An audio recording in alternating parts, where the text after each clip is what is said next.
Today on the podcast, I'm joined by drummer Andrew Kushnir. Originally from Montreal, Andrew discovered the drums at age 17 and quickly immersed himself in the city's jazz scene. After studying at Berklee and earning his master's from NYU, he became a fixture in New York City's jazz community. Whether leading his own groups or playing alongside artists like Reed Miller and Spike Wilner, Andrew brings deep musicality and drive to every performance, and we are live. So thanks for being here, Andrew. I really appreciate it. No worries. Thanks for having me. Thanks for doing this whole thing. I see you turning these out like constantly. It's a great archive of everyone who's on the scene and just like a whole different view of, getting to like everyone's perspective on the jazz scene is really great. Yeah, I kind of feel like once you're pro, you're pro. Whether you're in your early 20s or you're in your late 70s, it's like once you're a pro, you're a pro, so to speak. Right. You know what I mean? Yeah, no, totally get that. Yeah. And you and I also have something in common too, because we both went to Berklee for studying and then went to NYU for our master's. So oh wow, okay. Our educations kind of run parallel. Yeah. But what I wanted to ask you first was, you started playing the drums when you were a teenager. Mm-hmm. Now, at least I grew up where a lot of people start getting into music and picking their primary instrument when they're maybe 8, 9, 10 years old. Did you feel that when you started to play, you had a lot to catch up on because you were a little bit older than the standard age people usually start playing? Yeah, definitely. I mean, I did other musical things before the drums. Like when I was really, really little, I did piano for a few years. And then I played guitar for maybe 5 years or 6 years and studied that. And then I moved into doing things like production. I actually did like stuff with like samplers and kind of like DJ stuff, and then moved into drums. So I kind of had like, a musical sense already, but I really knew when I started drums, like I didn't do rock or anything first. Like I just did jazz right away, found a jazz teacher right away, just like went straight into it and just, tried to give it my all. And then, I mean, there's definitely like, there's still things I try to like catch up on, say like, guys who I think start earlier might have more facility just because you're around instruments so much. And that stuff like that just takes time to just to build up. But what prompted the decision though to go get a jazz teacher? You obviously had this interest, so where did and it's pretty insightful to say I'm going to go get a jazz teacher, right away. Well, I mean, I've been around jazz pretty much my whole life. My dad was a huge jazz fan, and also like a part-time musician, was playing all the time. So I had that in my house constantly, and I was playing with different bands.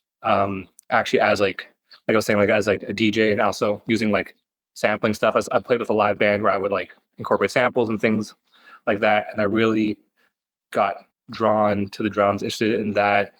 And started when I was doing sampling stuff, I was going back through like my dad's record collection and listening just to all sorts of just jazz records, like Art Blakey and Oscar Peterson and Monk and all stuff. And I really just honed in on drums. I'm like, man, I really want to be able to do that. And also just interact with the musicians very organically. Like when you're doing things electronically, especially like sample-based music or DJ-based music, so like that, it's very hard to kind of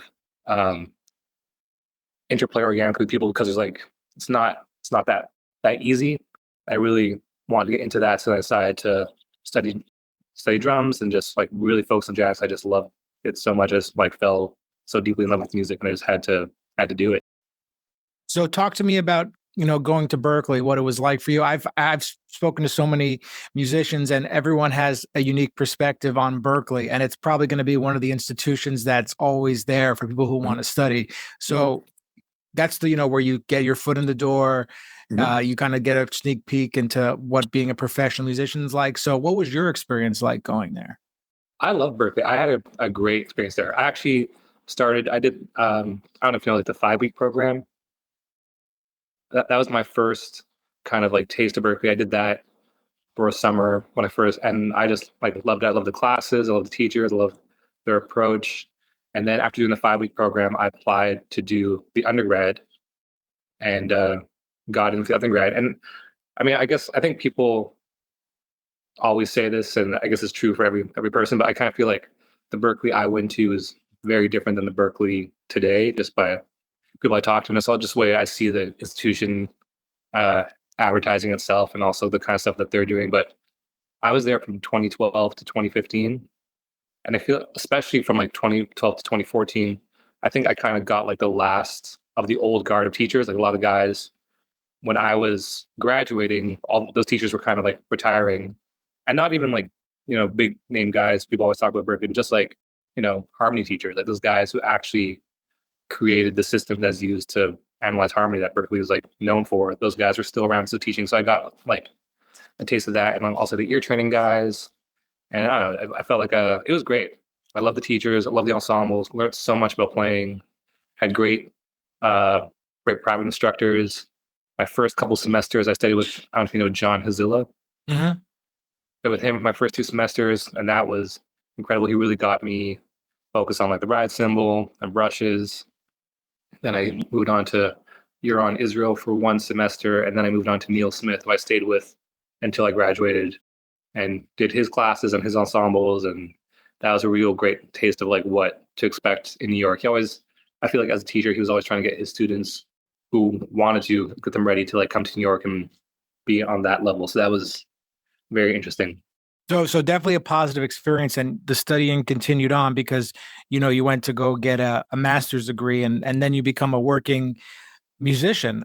So how do you balance being an artist with the hustle of just making a living in today's jazz world? It's obviously very challenging, but how do you balance that personally? Well, I don't. I mean, I don't. I don't really. It's not like sound counterintuitive, and also maybe I don't. Hope this doesn't sound bad, but I don't really see jazz as a career. Kind of. I don't know. I'm fortunate that I also have like a side gig as well. I also work at Smalls, which makes me be part of jazz constantly. But like, I don't know. I really just try to view it as this art form that I do, and just the love for the music and doing it. And I don't know. I just do it because I love the music. And and especially the type of music that I want to play, and the type of jazz I want to play, I'm very aware that there's no money to be made in that. Yeah, well, after being in this business for a long time, I think the version of the jazz dream I was sold is obsolete at this point. Right. For sure. The craft and the spirit, that holds value unquestionably. It just takes a different shape than what you thought it was going to be when you started. But the jazz dream that I was sold was, it doesn't exist anymore. Maybe it never did. I don't know. I mean, I think I don't know if you know Adam Frumkin. He's a tenor player. He also used to work at ornithology, and I think he makes mouthpieces now for saxophone. But he used to have this saying when I talked to him about this stuff. He's like, "Yeah, jazz has always been on hard mode," and I think that's kind of like always been on what? I couldn't hear what you said. It's always been on hard mode, like kind of like in a video game. Like you read these interviews with guys, even guys who are around like in the 50s and 60s. Like I remember reading this interview with, I think it was Jimmy Heath, who was talking about how when he was playing in the Dizzy Gillespie big band, he was still selling shoes at Macy's.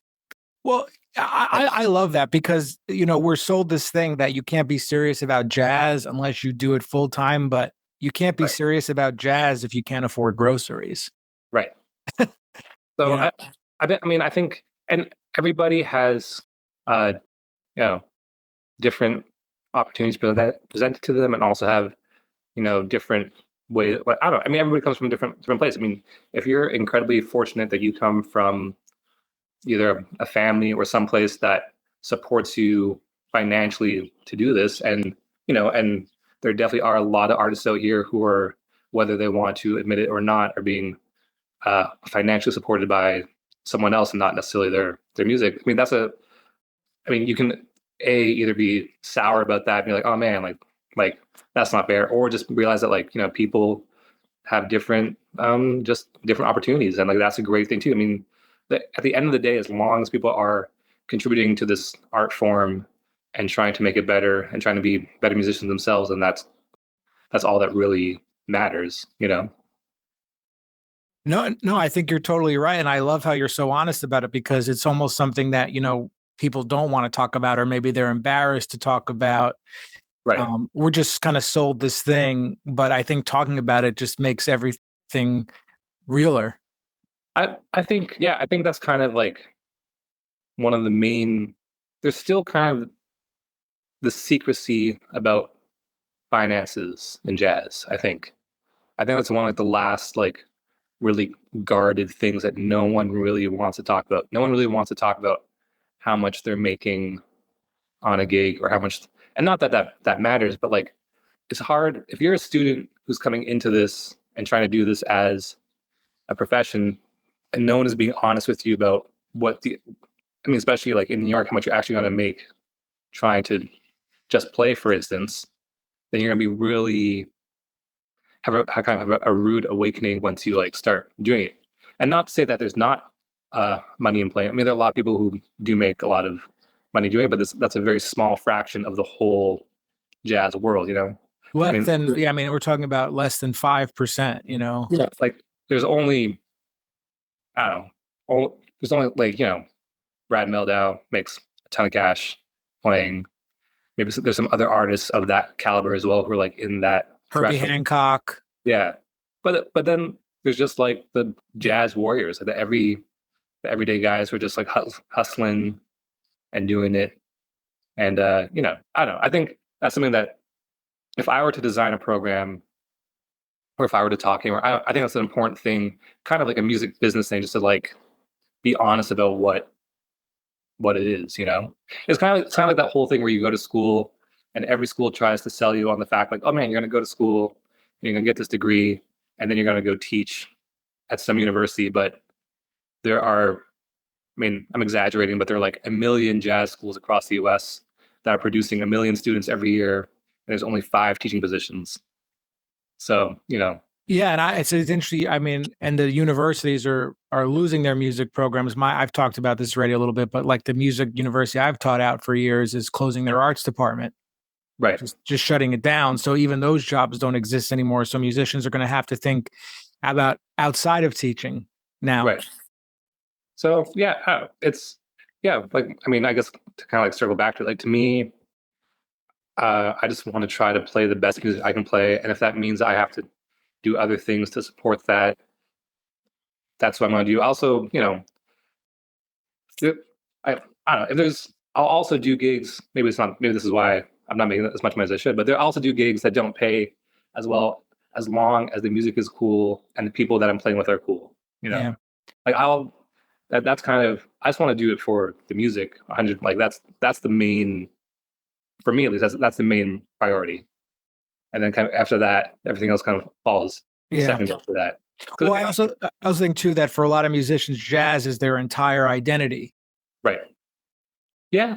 I mean, I think there's something to that, and I think we all have to strive to be whole people and have different interests as well. But I mean, it's hard because it's such a hard thing to do just just as it is, like just to be good at playing jazz and playing an instrument takes a lot of hours and a lot of concentration and a lot of hard work. So kind of just get sucked into that one thing and trying to do it so well. And I guess you kind of get stuck in like the competitiveness of it and trying to be the best. So yeah, that brings me to something else I wanted to ask you. We're always working on different things to improve, but what's something like one concept that you're currently working on that's always been a part of your practicing as a drummer? For me, it's always, for more than anything else, just focusing on the ride cymbal and just the beat and time. If there's one thing that I think I do okay or well, is play the ride cymbal. And I've put a lot of time into doing that. And I think for the type of jazz that I play, which is just mainly like straight ahead jazz, that's for the drummer, that's it. I mean, that's your whole thing, you know? So you should really, and then also just kind of transcribing. I think if you do a little bit of technique stuff, a little bit of stuff to work on time and feel, and then you transcribe, that will kind of cover most stuff that you need to know to play this music. Everyone always says it, and it took me a while to really kind of like learn and appreciate it, but it's all there on the records. You know, there's like millions of like jazz books. I mean, especially going to school, you're always told to like buy like, oh, you should buy this like book or this book or that book to like work these exercises out or do this or do that. Especially drummers. I think drummers, for whatever reason, there's like a million drum books, and people are always like writing you drum books. But really, if like you want to know how to do it, just take a record that you love, find a drummer that you love, and just learn that record. Listen to the whole record and learn. You don't necessarily have to transcribe like a whole like solo or anything, but like take little bits of that and learn that. You can that's a lifetime of work right there, or even just like that will give you all the information that you need, in my opinion. Do you think the role of the jazz drummer has changed in today's jazz world? I don't think so. I mean, I guess it also again depends on the type of music that you're playing, but I think it's always been the same that I mean, I don't think there's any sort of hierarchy on the bandstand either. I think we're all trying to do everything together. I mean, everyone's got to bring their A game to it to make this work. I mean, that being said, I will say that like in a band, if you have a bass player that is weaker than the rest of the band, or you're playing with a bass player who's not that strong, I think that can really cripple a band, even more so than a drummer. Because like, I've seen working at Smalls, I've seen countless jam sessions every night. And if you have like a really good bass player who's playing, even if the drummer is not as proficient, they will keep the band and the music going forward. I think that's like the most important role in any band. Yeah, no, that's great. As far as what jazz being a revolutionary art form, do you think it still has the power to be a revolutionary art form, or is it just something that's just it's always going to be this niche sort of genre? Well, I mean, yeah, I mean, I think jazz, especially bebop, and has always been underground. I think it's always just been an underground thing. I mean, even like the '60s when bebop was happening, it wasn't exactly popular. Yeah. So I think like jazz has always been just an underground movement. And I guess to your question, like if it can, what I mean, like politically, if it can like. Well, I know I'm a little naive. I think if people just, were exposed to it and understood it more, it would help them explore themselves a little bit and just understand the possibilities of their lives, just because of the possibilities with the music and not forcing, just all these little lessons inside playing the music. I mean, I personally feel it could be if it were just more. I'm not even talking about mainstream, like on the radio. If it was just more people got to see it regularly. It was just around more, whether it be in restaurants or community events, anywhere, that sort of thing. I mean, yeah, I guess, I mean, I do also wish that more people appreciated jazz more than you. I mean, I have my own kind of like, I guess you can call it conspiracy theory around jazz. Like a lot of. Oh, I want to hear this. Well, it's really, it might sound very stupid, but I'll definitely. No, please. I'll share. So if you're watching like, mainstream media, TV, movies, whatever, usually without fail, if someone is to mention jazz, they usually frame it as something that is either not good or cannot be understood, or they like think it's like free jazz, or which I love. But they like try to like frame it in that way and make it seem like it's really like weird and not great. It just sounds terrible, or no one likes it, like et cetera, stuff like that. I think that comes kind of from like a racist bent because it's like a Black American art form, and it's kind of just like trying to take away the power of jazz. Because on the other hand, in media, whether it's like TV shows or whatever, people talk about like classical music or things like that. They always say how like great it is, or you see like people going to like the opera, like upper like wealthy class people going to like see that, and they say like how amazing that is. But that can be just as out as jazz music, but that's Western white music, so people don't really discredit it. Yeah, there was also the belief that all jazz musicians used to were on drugs, right? Yeah, the same thing. I don't know. I think there's just always just like thinking like in media trying to like make jazz seem terrible. I think there is some sort of, in my mind, is some sort of like racist motives behind that. Yeah, that might be true. Yeah. And then whether people realize it or not when they're saying it, or like, doing it because it's kind of like left over from like the 50s and 60s. It's just like that's still, I think that's just something yeah, that's my own little jazz conspiracy theory. Yeah, your musical truth that, something you believe that, might others not agree with, but I think I think it's very interesting.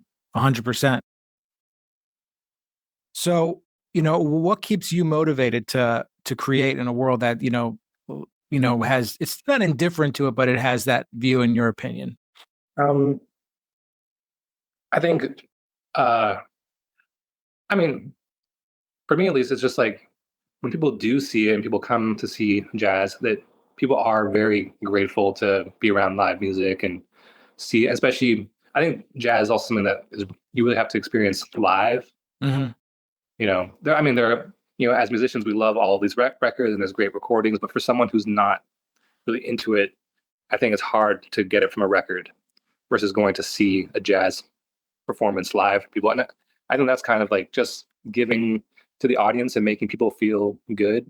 That's kind of, and just trying to, I don't know, just be the best musician I can. Kind of, that's my own personal goal. Just every day try to be better. So that's what keeps me going.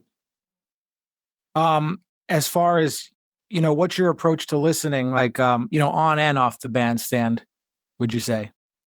I don't really, I definitely go through periods where I listen to something like a lot, depending if I'm really into like a certain artist or a certain album, but I definitely don't listen to music as much as I used to, just because with working at Smalls and Mesro, I'm around music so much.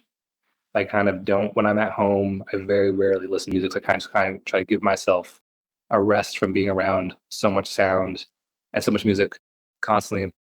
But on the bandstand, I try to listen to everyone but myself, and try to like, I once took a lesson. Do you know Rick Rosato? Bass player. Bass player. Yeah, I once took a lesson with him, and he was telling me that when he plays, he tries to imagine that he's at the back of the room listening to the band and listening to the whole thing. And how does it sound to someone who's like in the room? And I try to kind of have that mindset as well, like how's this all sound together from if you're not on the bandstand, and how's it all sound as one group? And then also when I'm playing, I try to focus in on multiple people multiple times, but like definitely always a bass player, always trying to see where they are, locking in with them, and then also the soloist as well. You kind of got to like divide your attention between everything that's happening on the bandstand. But for me personally, the last thing I listen to is what I'm doing, because if you're listening to yourself, you're not catching what's happening on the bandstand around you, because it happens so fast. If someone does something that like, or anything, it's just like it's within seconds, and if you're not totally in the moment right there, it's just gonna pass you by, and you're not gonna notice it. So I think you just got to be very much in the moment constantly, as much as you can. It's hard. Concentration is a really hard thing, especially in today's world where everyone's concentration is being diminished constantly. It's really hard to like stay focused on one thing for more than 2 seconds. No, So, I totally understand what you're saying. Now, I've come to the realization too, playing music, like in order for it to happen, it's like I have to like almost like say goodbye to myself before I play. yeah, it has to be. I think you have to kind of, in a sense, leave your ego To be in the space. Yeah, you know what I mean? I remember when I was getting back to Berklee. When I was at Berklee, I got a chance to, I think either for one semester or 2 semesters, to be in Ralph Peterson's band. Not he had like a couple like bands. He had like the Jazz Messengers one, but then he also ran a few like different ensembles. And I was in one of his just like regular ensembles. And he used to tell us, or at least he used to tell my group at least, to like leave your ego at the door before getting on the bandstand. And I think that's something you'd have to do just to make the best music. It's not about you when you're doing it. It's about the music comes first, and then that's kind of it. It's about the music and trying to make the music the best that it is. Yeah, and it's a lifelong journey. I mean, the stuff you're talking about that sometimes takes people like decades to figure out, years. Right. But it's about the journey, and not oh, we've arrived. But right. Nonetheless, this has been such a great conversation, and I really appreciate you taking the time today to speak with me. Oh, no worries. Thank you so much for having me. I hope I gave you some stuff you can work with. Oh, we definitely got some good content. No, thanks so much, man. No worries.